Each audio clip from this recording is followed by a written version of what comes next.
പ്രിയ സഹോദരീ സഹോദരന്മാരെ, ഒന്നു കണ്ണോടിച്ചു നോക്കൂ. നമ്മുടെ ചുറ്റും നാം ഇപ്പോൾ ജീവിക്കുന്ന ഈ ദുനിയാവിൽ വെച്ച് തന്നെ ഭയാനകമായ ഒരു വിഭാഗത്തെ നമുക്ക് കാണാൻ കഴിയും.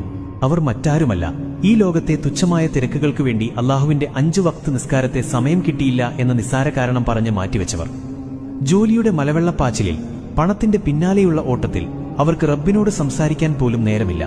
ഇന്ന് അവരോട് നിങ്ങൾക്ക് എത്ര നിസ്കാരം ഖലാ ഉണ്ട് എന്ന് ചോദിച്ചാൽ ഒരു കണക്കെടുക്കാൻ പോലും അവർക്കാവില്ല.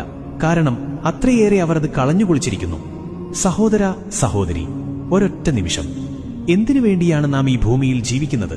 ജിന്നുകളെയും മനുഷ്യരെയും അള്ളാഹു സൃഷ്ടിച്ചത് അവനെ ആരാധിക്കുവാൻ വേണ്ടി മാത്രമാണ്. ഈ ദുനിയാവിൽ കോടികൾ സമ്പാദിക്കാനോ വലിയ ബിൽഡിംഗുകൾ പണിയാനോ അല്ല നമ്മുടെ യഥാർത്ഥ ലക്ഷ്യം.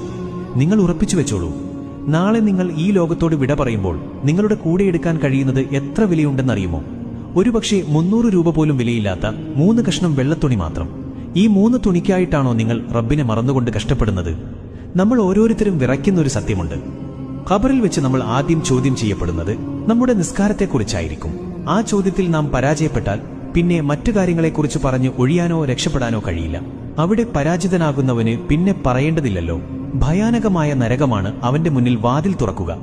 നിങ്ങൾ എന്ത് ജോലി ചെയ്യുന്നവരായിക്കൊള്ളട്ടെ, എത്ര വലിയ സ്ഥാനത്തിരിക്കുന്നവരായിക്കൊള്ളട്ടെ, 5 വഖത്ത് നിസ്കാരം കൃത്യസമയത്ത് തന്നെ നിർവഹിക്കുക. ഖലാ ആയി കിടക്കുന്ന നിസ്കാരങ്ങൾ പെട്ടെന്ന് തന്നെ വീട്ടാൻ പരിശ്രമിക്കുക. ഇനിയെങ്കിലും ഒരു നിമിഷം പോലും വൈകാതെ നിസ്കാരത്തെ അതിന്റെ സ്ഥാനത്ത് വെച്ച് ആദരിക്കുക. നാളെ പരലോകത്ത് വെച്ച് ഈ ദുനിയാവിൽ വെച്ച് നിസ്കാരം നഷ്ടപ്പെടുത്തിയതിന്റെ പേരിൽ നരകം വാങ്ങിക്കൂട്ടുന്ന ആ ദൗർഭാഗ്യവാന്മാരുടെ കൂട്ടത്തിൽ നമ്മൾ ഉണ്ടാകരുത്, ഒരിക്കലും ഉണ്ടാകരുത് ട്ടോ. ഒരു പ്രതിജ്ഞ എടുക്കുമോ? ഇന്നു മുതൽ ഉറപ്പായും എന്ത് തിരക്കേറിയ സമയമാണെങ്കിലും ആദ്യം നിസ്കാരം, പിന്നെ മറ്റുള്ള കാര്യങ്ങൾ എന്ന നിലയിൽ ഞാൻ എന്റെ ജീവിതം ചിട്ടപ്പെടുത്തും എന്ന് പ്രതിജ്ഞയെടുക്കുന്നവർ ആത്മാർത്ഥമായി ഒരു ഇൻഷാ അല്ലാഹ് എന്ന് താഴെ കമന്റ് ചെയ്യാൻ മറക്കരുത്.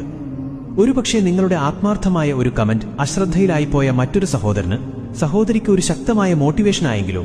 നിങ്ങൾ കാരണം ഒരാൾ ഒരു നന്മ ചെയ്യാൻ തയ്യാറായാൽ അവർ ചെയ്യുന്നതിന്റെ മുഴുവൻ പ്രതിഫലവും നിങ്ങൾക്കും ലഭിക്കും. അതുകൊണ്ട് ഈ ഓർമ്മപ്പെടുത്തൽ നിങ്ങളുടെ പ്രിയപ്പെട്ട കൂട്ടുകാർക്ക് ഇപ്പോൾ തന്നെ ഷെയർ ചെയ്തു കൊടുക്കുക.